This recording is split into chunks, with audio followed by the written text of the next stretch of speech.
In this section of our lecture, Assessment of Fetal Wellbeing, now we will talk about diagnosis with ultrasound. In this section, we will talk about the diagnosis and confirmation of early pregnancy, then determination of gestational age, fetal size and growth, and also about the diagnosis of fetal abnormality and multiple pregnancies. The diagnosis and confirmation in early pregnancy. Early pregnancies like week 4, 5, and 6, the gestational age begins or the pregnancy is dated from the first day of the last menstrual cycle. So once 2 days or 3 days after the missed cycle, if the women do the pregnancy test or they find out that they might be pregnant, then it's already almost 4.5 or 5 weeks of pregnancy, because it's counted from the first day of the last menstrual cycle. So, but in cases if the pregnant woman is not sure about the dates, then it is, and if they don't know what was the first day of the last cycle, or if they have irregular cycle, so dating in early pregnancy, the role of ultrasound is very important. So at 4 weeks, usually ultrasound is performed and there is visualization of gestational sac. So first visualization of gestational sac is formed at about 4 weeks. Then yolk sac is present at about 5th week gestation, and then at 6th week observation and then measurement of the embryo is possible. So 4th week gestational sac, 5th week is yolk sac, and 6th week is the observation actually and measurement of embryo is possible. Next, diagnosis and confirmation in early pregnancy. This is the ultrasound performed in early pregnancy. That's the placenta. Then yolk sac is present at about 5th week. This is the yolk sac. Then the amnion. Then umbilical cord is present. Umbilical cord attaches to the placenta. So all these are the features present at about 5th week of ultrasound. Ectopic pregnancy is the pregnancy which is outside of the uterus. It can be mostly in the fallopian tubes and it can be in the ovaries. Ectopic pregnancy, when the fertilized ovum cannot reach the uterus and is not embedded in the endometrium, it stays in the fallopian tube and start growing there. So in the early pregnancy, if ultrasound is performed and there is no gestational sac in the uterus, and the pregnancy test is positive and there is amenorrhea or absence of menstrual cycle, then there should be, the obstetrician should think about the ectopic pregnancy, or there might be an ectopic pregnancy. So no identification of gestation sac. There is sometimes adnexal mass is present in ectopic pregnancy. There are no fetal poles in the uterus, and there is fluid in pouch of Douglas due to some present, and then there is no patients who have ectopic pregnancy, they start with spotting very soon after the ultrasound is performed or after the pregnancy test is performed. So these are the features. If there is no pregnancy or no gestational sac present in the uterus, no fetal poles, then most likely it is the ectopic pregnancy, which is the pregnancy outside the uterus. Then determination of gestational age, fetal size and growth. There are some measurements that helps to find out the gestational age and fetal size and growth. Some are these which in the early pregnancy, like about 20 weeks of pregnancy, crown rump length. Crown rump length is the measurement from the head to the buttocks. So that's one measurement performed, crown rump length, which is about 13 weeks. That's usually performed. Head circumference. Head circumference is the measurement of the head of the baby. This is the BPD or biparietal diameter, the area between two parietals. So this is the whole circumference of the head is measured. Then biparietal diameter.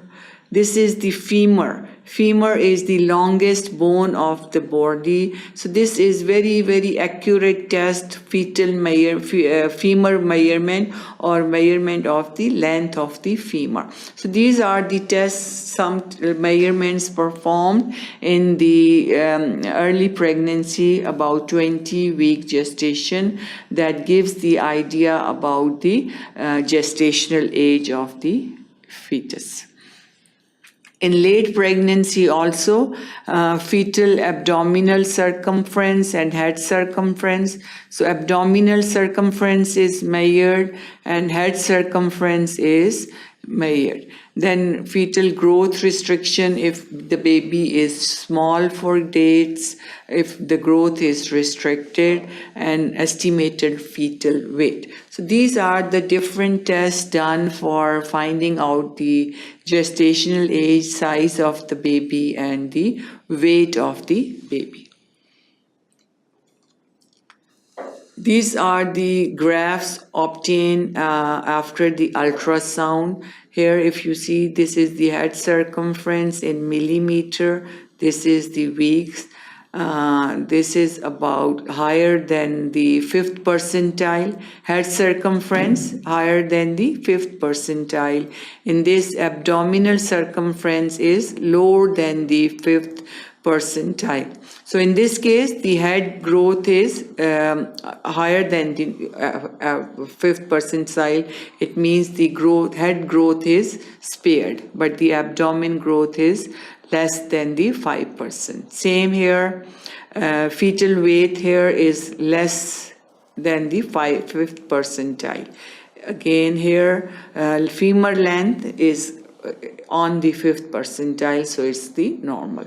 So these are the graphs. Once the ultrasounds are performed, the measurements are plotted on the graph to find out how the growth of the baby is taking place. Next is the multiple pregnancy. What's multiple pregnancy? More than one embryo or fetus is multiple pregnancy. So multiple pregnancy can be of two mainly. One is monochorionic, diamniotic. Monochorionic, as the name show, mono is one, so chorion is one. This is one monochorionic. Diamniotic, two amniotic sacs are present, two placenta are present, but they have one chorion.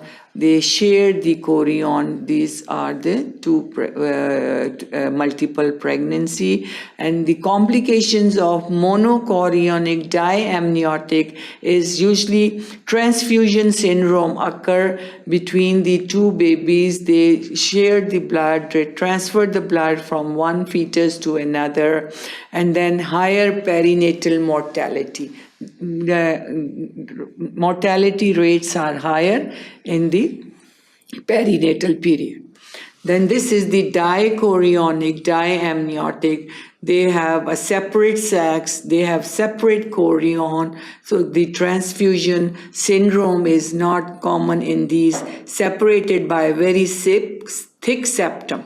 So this is thicker dividing membrane is present. So multiple pregnancies can be diagnosed by the ultrasound.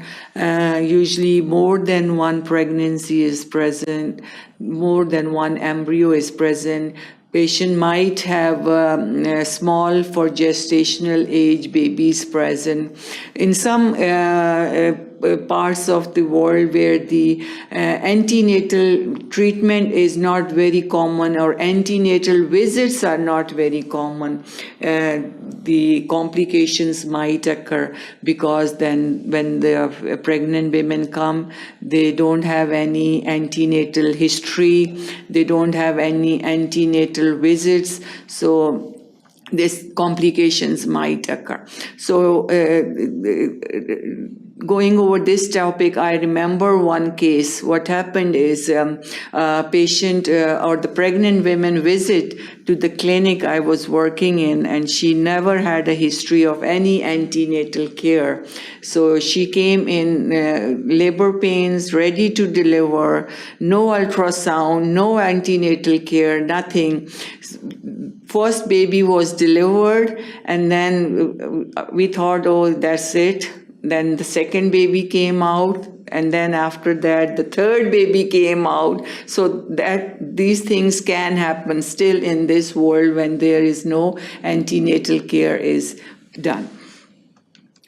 Then the diagnosis of fetal abnormality here can be detected as early as first trimester during the dating scan. So if the scan is performed for dating the pregnancy, usually the fetal abnormalities can be diagnosed. Common congenital abnormalities that can occur is spina bifida and hydrocephalus. Skeletal abnormalities like achondroplasia, abdominal wall defects, exophthalmos and gastroschisis. Then we have cleft lip, cleft palate, and cardiac abnormalities, fetal structural abnormalities, and then we have neuronal migration disorders. So these are the different congenital abnormalities that can be detected as early as first trimester during the dating scan. That gives the time to the family or the parents to decide whether they will keep or won't keep the pregnancy, because all these are very serious complications. But some things like abdominal wall defects, gastroschisis and exophthalmos, in which the abdominal contents are bulging out of the abdomen, these can be easily fixable, so the structures are pushed back. They can be treated after delivery. Then placental localization. As I mentioned before, placenta previa is a condition in which the placenta is low-lying. Here, if you see, the placenta is covering the cervical os. So if the baby is delivered normally, vaginally, then lot of complications can occur. There is very serious blood loss, and this can cause even fetal death. So it should be treated as, the delivery should be performed with C-section. So placental localization, inserted wholly or in part into lower segment of the uterus, causing hemorrhage. So this is the internal os. Normal location of the placenta, it's lying in the upper segment of the uterus, but this is the low-lying placenta previa. Ultrasound schedule, how it should be performed in normal clinical practice between 10 and 14 weeks and 18 and 20 weeks gestation. Detecting multiple pregnancies, first trimester, and then structural abnormalities also detected in the first trimester. So that was all about this section. Thank you for watching sqadia.com.